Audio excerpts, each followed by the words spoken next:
Ուրախ եմ նաև արձանագրել,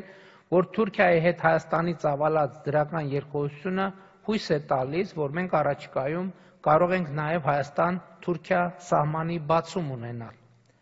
Բայց մինչ այդ նշեմ, որ մենք ոչ միայն քաղաքական,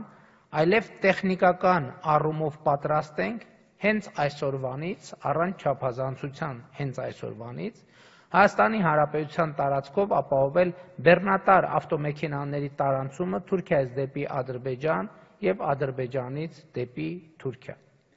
Հայաստանի տարածքում թե ճանապարհները, թե սահմանային ենթակառուցվածքները պատրաստ են սրա համար Մարգարա, Եղեգնաձոր, Սիսիան, Գորիս երթուղով։ Քաղաքական առումով մենք պատրաստ ենք նույն կերպ ապահովել Նախճեվանի ինքնավար հանրապետությունից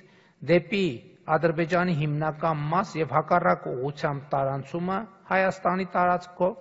բայց տեխնիկապես դեռևս պատրաստ չենք ենթակառուցվածքների բացակայության պատճառով։ Քաղաքական առումով պատրաստ ենք նաև երկաթուղային տարանցում ապահովել Թուրքիայի և Նախճեվանի ինքնավար հանրապետության միջև, ինչպես նաև Թուրքիայի և Ադրբեջանի հիմնական մասի միջև, բայց այդ հատվածներում երկաթուղին նորոգման կամ վերակառուցման կարիք ունի։ Համոզված եմ և վստահ եղեք, այս տեխնիկական հարցերը նույնպես 2-3 տարվա ընթացքում կլուծվեն։